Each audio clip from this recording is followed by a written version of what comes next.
Sir आपने ECG में ऐसा क्या देखा कि पेशेंट को हार्ट अटैक आ गया है?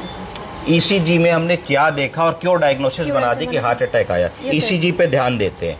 अब अगर ईसीजी पे हम लोग ध्यान देते हैं तो हम ईसीजी को देखते हैं कि ईसीजी में हमारी लीड 1 2 3, ठीक है, लीड 1 2 3 AVR AVL AVF और V1 से V6 तक दिखती हैं। तो इसको 12 लीड ईसीजी कहा जाता है। क्या कहा जाता है? 6 और 6 12 लीड खींचता है। अब मैंने इसमें देखा, अरे ये लीड 2, ये लीड 2, ये लीड 3 और ये लीड AVF में तो ST एलिवेशन हो रहा है।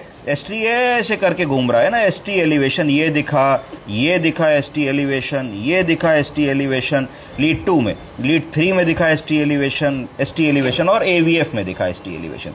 तो जैसे ही ये सारी चीज़ें हमको दिखी, साथ में मरीज 3 घंटे से चेस्ट पेन की हिस्ट्री दे रहा है, साथ में ट्रोपोनिन T का कार्ड टेस्ट भी पॉजिटिव आ गया, मरीज डिस्निक है, सांस ले रहा है, ओल्ड डायबिटिक है 25 साल से 30 साल से। तो ये सारी चीज़ें तुरंत एक हार्ट अटैक को कंफर्म करने के लिए सफिशिएंट हैं।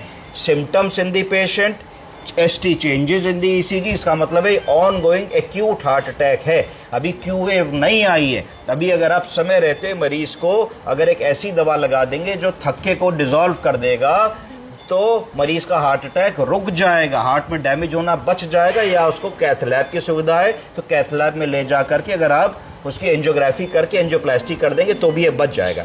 अब मैं आपको अगला बताता हूँ कि इसका प्रिस्क्रिप्शन कैसे लिखते हैं और इसका प्रिस्क्रिप्शन कैसे पढ़ते हैं, ठीक है।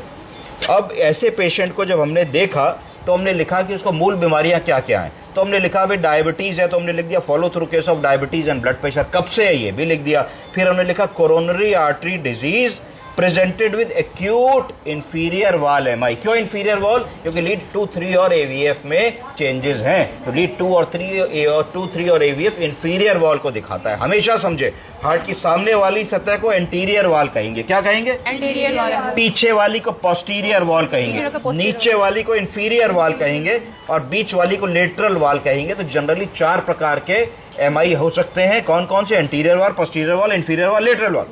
एक खतरनाक MI होता है जिसको ग्लोबल MI कहते हैं, जिसमें चारों वेसल्स एकदम से चली जाती है और कार्डियक अरेस्ट हो जाता है। तो वो एक डिफिकल्ट हार्ट अटैक है और जनरली नहीं होता।